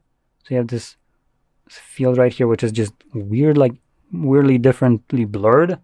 So this is what happens because there was a text behind it. It removed it and then overlaid its own new one in English. And you can see this. Additionally, you can also see that there are multiple different kind of, how you call it, opacities to the text. So as an example, this one right here, cable material, this seems a little bit dimmer, less kind of bright or kind of like white. This is more closer towards grayish color, opposed to the one that is literally right below it, connector, which is much more kind of visible, much wider with a bit more brightness. So it kind of sometimes messes up the opacity of the text that it's supposed to do, and it has like just mismatching ones.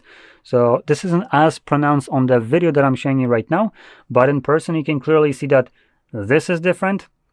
This is less bright, this is more bright, this is the least bright of all these, and this one is the brightest. So these are all different kind of brightnesses levels for the same kind of section, which on the backs is basically the same. Now the thing that it does differ is that presumably maybe with the text right here being so close together, it looks a little bit more bold and brighter, so it could be kind of messing it up because of that. Additionally, you sometimes might see like a weird, like a little weird outline around the letters, which will sometimes happen.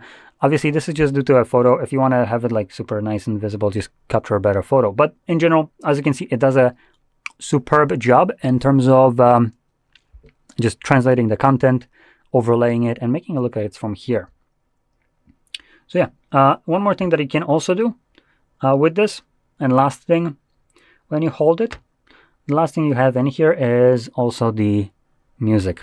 So you can click on that and start playing music, and it basically works like a Shazam. It just, it's at a finger click or hold at the bottom. You can also do this with Gemini as well. So as an example, you could, for instance, grab your phone and then do this. Listen to the song that is playing right now.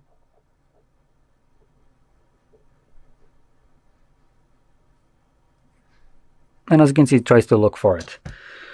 So this is in a similar way. Whichever one would be easiest for you, you can utilize that one. And it basically removes the need to have Shazam. Now, there is a little bit of a benefit in Shazam, I would say, over the other, like these options, as Shazam actually saves the song that you identified. Well, this one, I don't think it does. So anyway, that's about it. With all these different things shown, I hope you found at least one of them helpful. In any case, don't forget to hit like, subscribe, and thanks for watching. Hello guys, today I've got the Xiaomi Pad 8 Pro and I'm going to show you how to enable the adaptive refresh rate.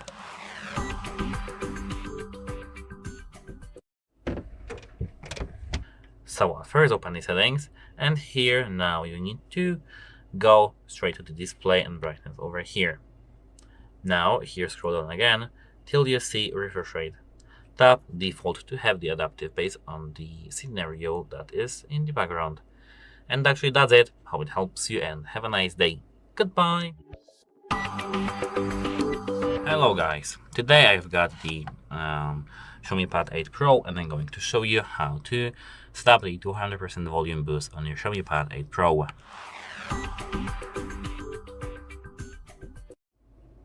So, at first you need to scroll down to the control panel. Here you should see this thing over here, volume. Just drag this volume, not like this. Drag this volume like this over here, and volume boost is now on when you have here it turned up to the maximum. That's it. Hope it helps you, and goodbye. Good morning guys, today we've got here Xiaomi Pad 8 Pro, and let me show you how to perform a virus scan on this device. So, at first let's open security app, and now just mark security scan. Tap on agree, and just wait till your device is scanned. It will be done automatically. As you can see, here you've got the notification. In my case, everything looks good, so that's it. If there is any threat detected, you will be informed, and you'll be also able to remove it straight from this panel. Thank you for watching, please subscribe our channel, and leave the thumbs up. Hello guys, today I have got the Xiaomi Pad 8 Pro, and I'm going to show you how to record in 4K 60 FPS.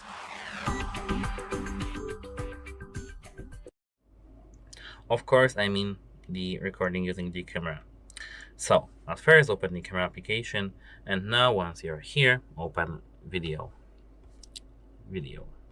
Now once you're here, tap this value over here. Select 4K, select here the frame rate, and here 60. Now tap record button, and now you are recording in 4K 60 FPS. That's it. Hope it helps you, and goodbye. Hello guys, today I'm going to show you how to use the app pairs in your HyperOS 3 in your Xiaomi Pad 8 Pro.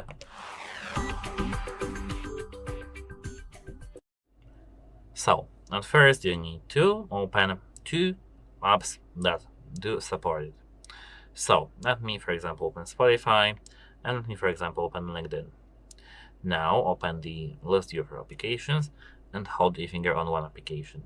Tap this middle button, and now here, as you can see, we can tap on the second one. Now to have the 1:9 ratio, just do something like this. And it works. That's it. Hope it helps you, and goodbye. Welcome to our channel. In this video, I will show you how to enable adaptive refresh rate on Xiaomi Tab 8 Pro.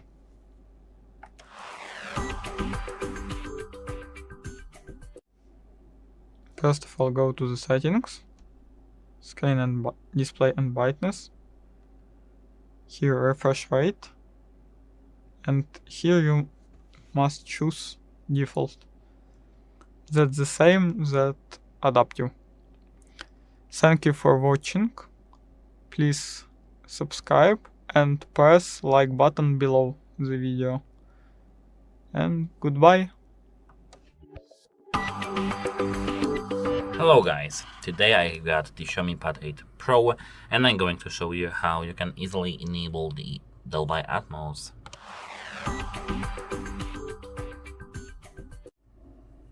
The first and the most important thing is that we need to at first go to the settings. Here scroll down to the sound. Now you need to head over here to the sound effects. As you can see, tap sound effects, and now select Dolby Atmos over here. And as you can see, when we have the Xiaomi sound selected, nothing here changes because it doesn't matter here. So don't worry. And that's it. Hope it helps you, and goodbye. Hello guys.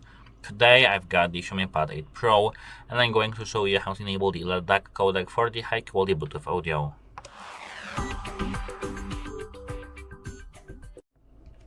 So the first and the most important thing is that you need to at first open the settings and have the developer settings enabled. So at first, go here to the About Tablet section, here detail info and specs, and now here OS version. Tap it multiple times until you see you are now a developer. Now scroll here all the way down, additional settings, scroll down again, developer options, and now scroll down to the networking. Over here, as you can see here, they have the Bluetooth audio codec. Tap it and make sure the LDAC is selected. Goodbye! Hello guys! Today I've got the Xiaomi Pad 8 Pro and I'm going to show you how you can easily enable the eye comfort mode on your Xiaomi Pad 8 Pro.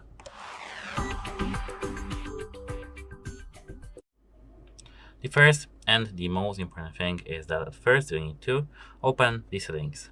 Here, open the display and brightness, scroll down here till you see reading mode.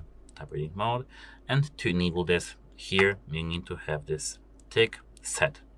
It has to be blue. Now we'd have either classic, switch to warmer colors to reduce the amount of blue light, or the cycle, achieve optimal comfort by adjusting colors automatically based on the app types and sunrise sunset times. You can schedule here the reading mode too. Goodbye. Hello guys, today I'm gonna show you how to cast your screen to the TV via Miracast in your Xiaomi Pad 8 Pro.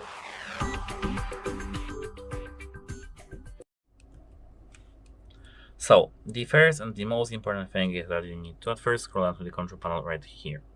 Here tap Edit, and of course you need to tap it, don't miss it. And now here we have the first thing, Cast. Tap it. Now tap the stick icon and tap it here. Now tap Allow, and now your tablet will scan here for the TVs around you. If it finds any TV around you, you can tap it and you will be connected to this. And that's it. How it helps you, and goodbye. Welcome to our channel. In this video I will show you all methods to make a screenshot on Xiaomi Pad 8 Pro.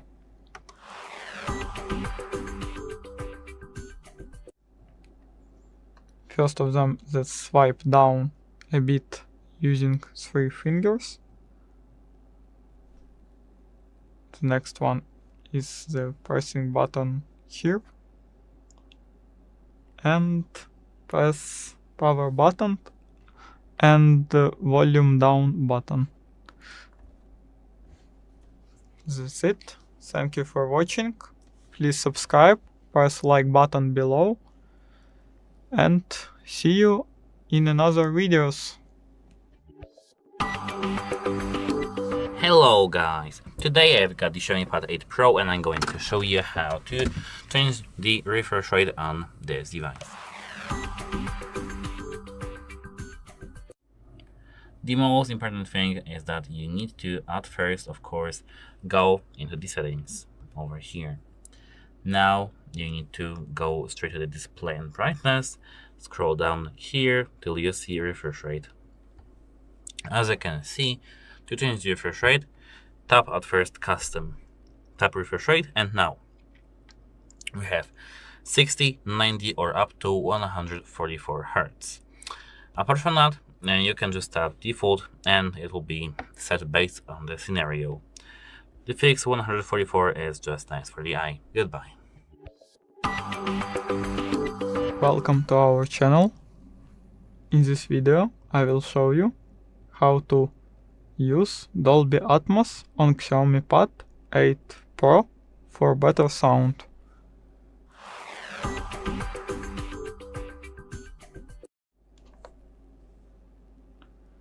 First of all, go to the settings. Here, sound effects again, and here you can turn on Dolby Atmos. After turning it on, your sound must be improved. Thank you for watching. Please subscribe, press like button below the video, and see you in another videos. Hello guys, today I'm going to show you how to connect the focus keyboard to your Xiaomi Pad 8 Pro. So at first prepare your keyboard, and here is mine. So let me quickly unzoom my camera a little bit and take my decorations from here. Of course, apart from this here logo. At first you need to open your keyboard case like this and take your pad into your hands. Place it like this, and now place your tablet. That should be it actually. Now you can place it like this, and magnetically everything should be working fine.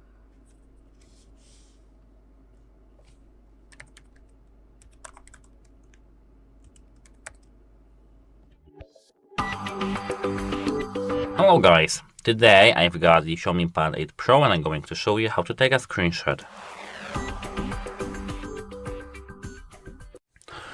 The default default gesture for the screenshot is here, volume down plus power. It works, as you can see. The second is when you do something like this, from the top to the bottom with your 3 fingers. As you can see, it's not disabled. Oh, it's not. It works. So yeah. Now the third thing is that when we go here to the control panel, we can search for our screenshot. It's here. If you don't have it, you need to tap edit and search for screenshot. In here, system toggles. Then tag icon, screenshot. It works. Goodbye. Good morning guys, today we've got here Xiaomi Pad 8 Pro, and let me show you how to turn off personalized Google Ads.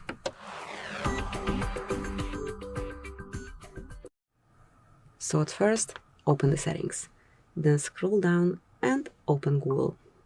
Go to all services and mark ads. And here you can either reset our advertising ID or delete it fully. So I'll recommend the second option, which is delete advertising ID. As you can see, it will delete your current ID. Apps will be able to show you ads, however, they will not be that relevant or interesting for you.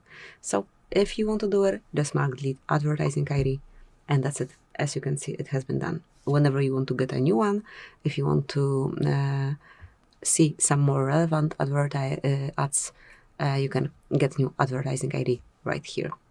So that's it. Thank you for watching. Please subscribe our channel and leave the thumbs up. Welcome to our channel. In this video I will show you how to fix doping Wi-Fi on Xiaomi Pad 8 Pro.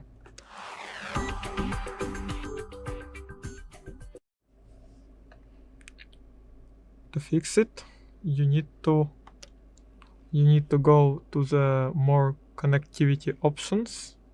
Here reset Wi-Fi and Bluetooth.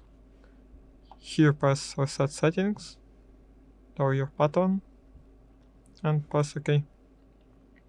If it isn't you helped, go to the about tablet, press here, and you may do not have the last update of your OS.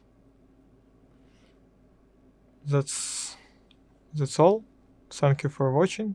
Please subscribe, press like button below the video, and goodbye. Hello guys, today I've got the Xiaomi Pad 8 Pro and I'm going to show you how to customize the dock in the workstation mode.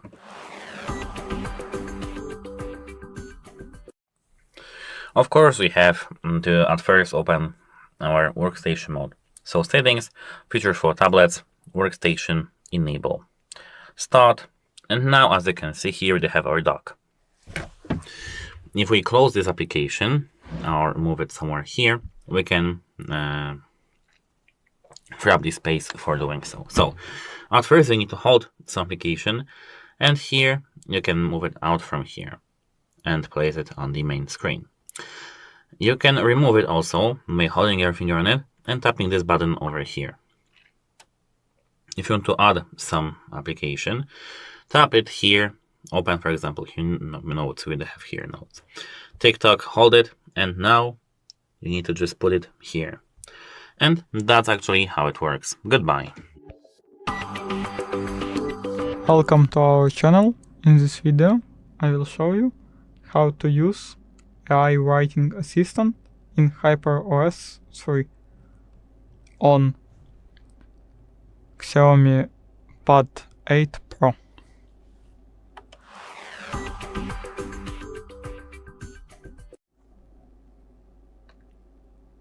Go to the writer. Here I have a little text. Here I click magic pencil. And here I have some buttons. For example, let's pass extension.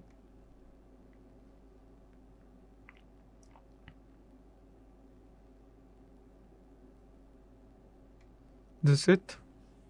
I extended my text. Thank you for watching the video. Press like button below and subscribe. Goodbye.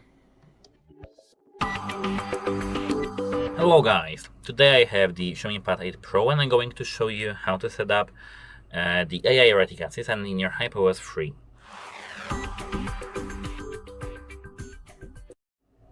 So, the first thing that you need to know is that you need to just access the keyboard. So let me, for example, open here Google.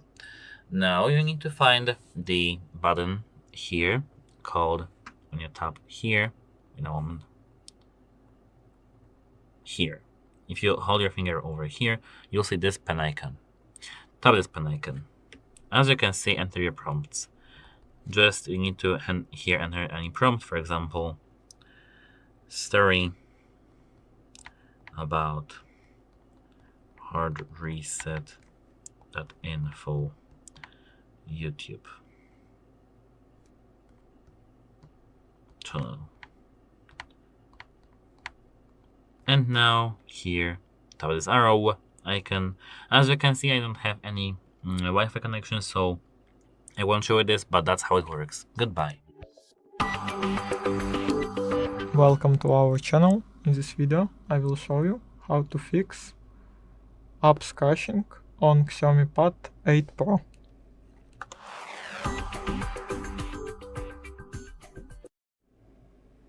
Choose the app which crashing. Press their info and press their clear data. Here press clear cache. After that, program must be working. If it doesn't help you, press clear all data this time.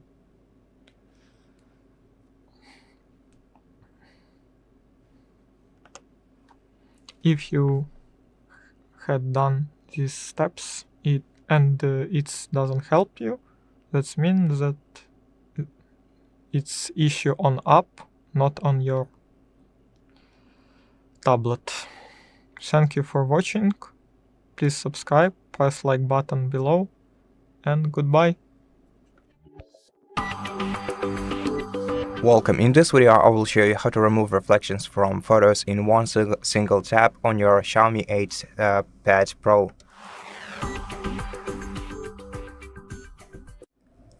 First of all, we're gonna have to open the native gallery application and then open the photo with some visible reflections on it. Then we're gonna have to tap on the photo and tap on the edit icon. Then select create and then erase. Then select remove reflection, then tap start, and your device will automatically detect the reflections on this photo and will try to erase them to the best of its possibilities. Then just click OK and erase and save, and the new version of the photo will be saved. So as you can see, it didn't do a perfect job. So not all reflections were removed, but still it looks slightly better than the original one.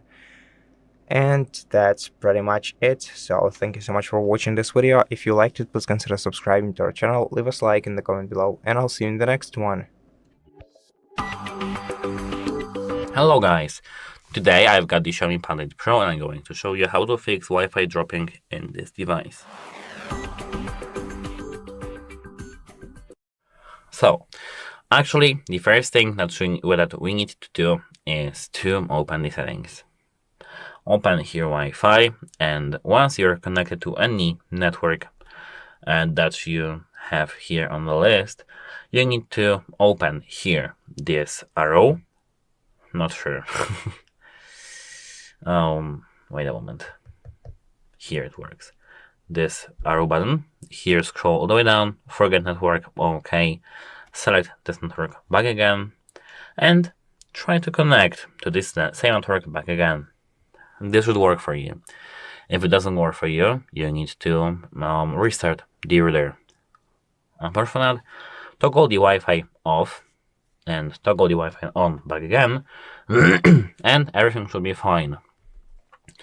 Apart from that, you can try to disable the Wi-Fi 7 on your router and reconnect on Wi-Fi 6 or even 5. That's it. Hope it helps you, and goodbye. Welcome to our channel. Today I will show you how to customize the dock in workstation mode.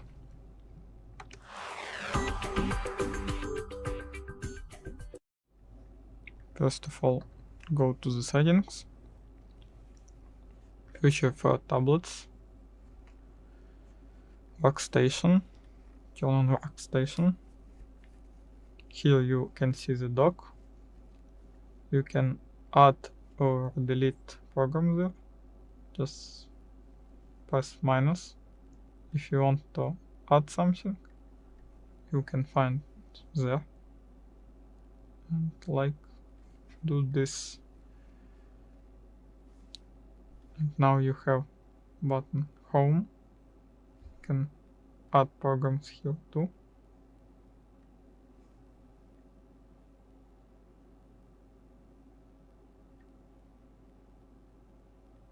That's it. Thank you for watching. Press the like button below and subscribe the channel. Goodbye. Hello guys! Today I've got the Xiaomi Pad 8 Pro and I'm going to show you how to fix apps crashing on your device. The first thing is that I need to fix the orientation. Okay, now we are here. We are here. So the first thing, if your applications are crashing, you need to detect which ones. If you do, scroll down to the apps. Now select the one application, for example, from the list that crashes you. Crashes. For example, let it be LinkedIn. Here, as you can see, I have never used LinkedIn on my device. So let me find the other application, for example, camera. Tap clear data, clear all data. Okay, and now, and everything should be working fine.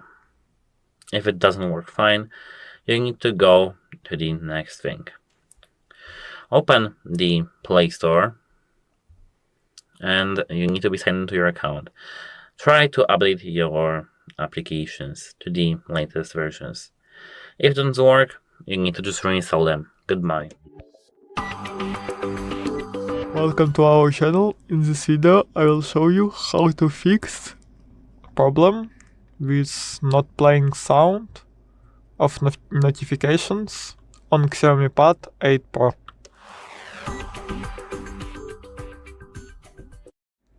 First of all, go to the settings. Here notifications and status bar, app notifications. Check, turn on your application, what you want to get notifications, and press somewhere there. And check, turn on sound of it. Also go to the sound, check do you have here enough volume to hear it, and check turn you off silent mode and do not disturb mode I have turned it off, and here. That's it. Thank you for watching. Please subscribe, press like button below, and goodbye.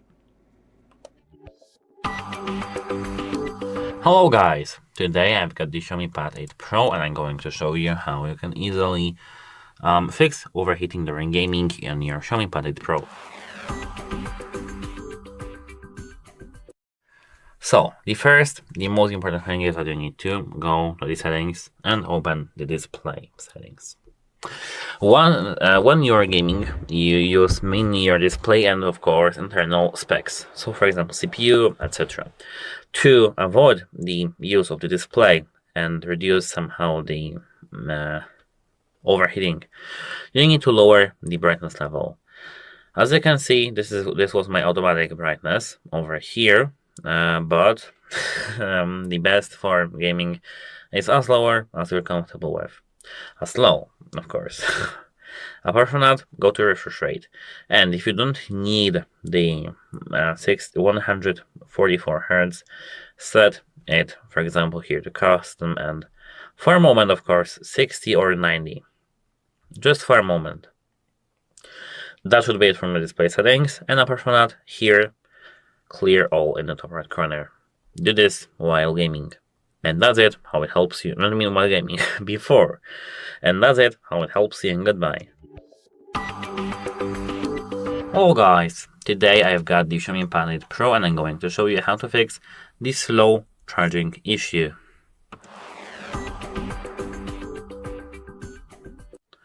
To fix this issue, the first thing that I would recommend to you is to use the 67 watts Xiaomi official adapter.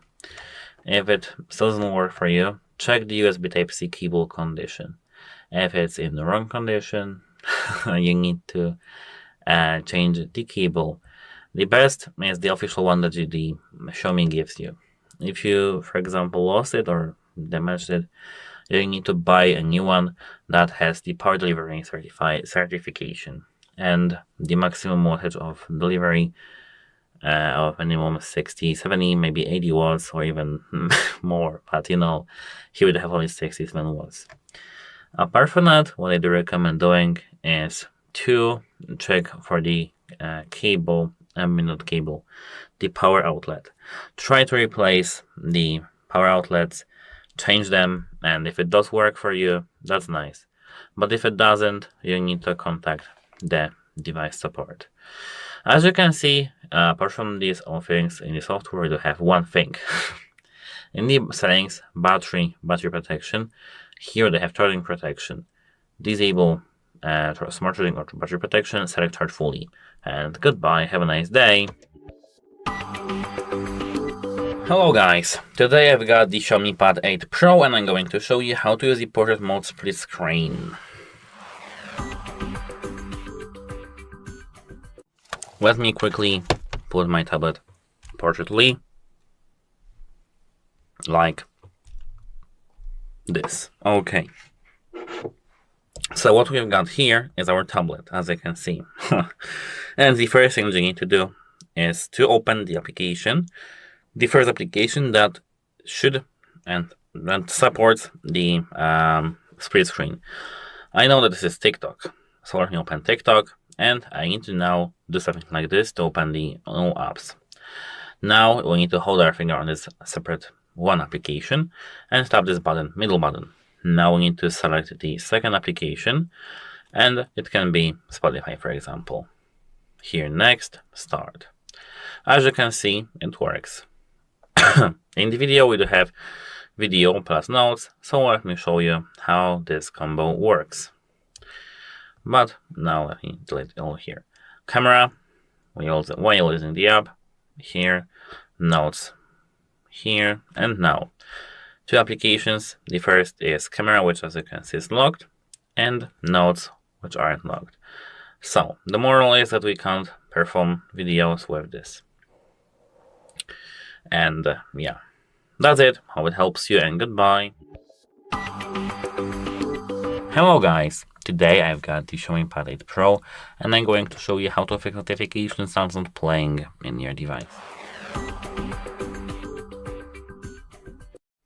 So, the first thing, settings, here scroll down to the sound, and here make sure that notification sounds are here and not completely turned off. They have to be just, turned on. Apart from that, here you need to tap on the not disturb and make sure that the not disturb mode is off. If it's turned on, that's wrong. You need to have the not disturb off. Apart from that, here go to the apps over here section and select the application you don't receive sound from the notification. For example, Gemini. Just for example, notifications, and make sure that maybe not this one. I need to select the application that they've used. Here again. Okay, so I won't find the application they've used on this device now, but if you here tap notification, okay, here. Show notifications have to be here. Notification spotlight, maybe too, but the most important is sound. Make sure that sound here is enabled, and this should be all for you. That's it, hope it helps you, and goodbye. Welcome to our channel. In this video I will show you how to fix slow 45 watts charging on Xiaomi Pad 8 Pro.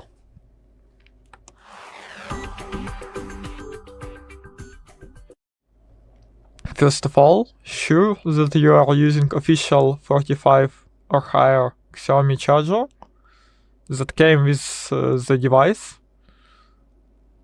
and you are using original cable. Cable must support high-speed charging. Also, avoid the USB hubs PC ports. Plug the charger directly into a wall outlet, not to USB port or something like that. Also, show that your port isn't damaged and doesn't have any dust or sand on it. Check temperature of your device too. If your device overheated or too cold, that might be issue. If this wasn't your problem, try to reload or reboot your device. Also, you can try to check the updates on it. Press there. No updates available.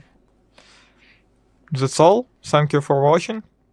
Please subscribe. Press like button below the video. Goodbye. Welcome to our channel. In this video I will show you how to fix problem with not working and not responding touchscreen on Xiaomi Pad 8 Pro.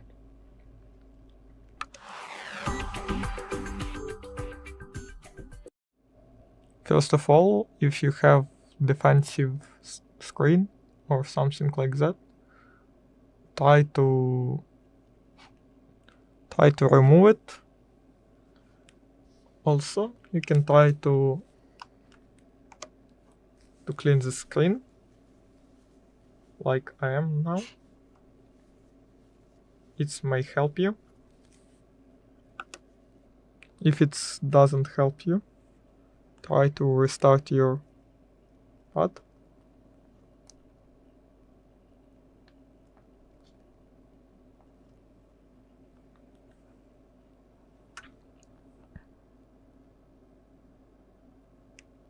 If it doesn't help you too, go to the settings, about tablet, press there, and check have you update or not the last version of your operation system.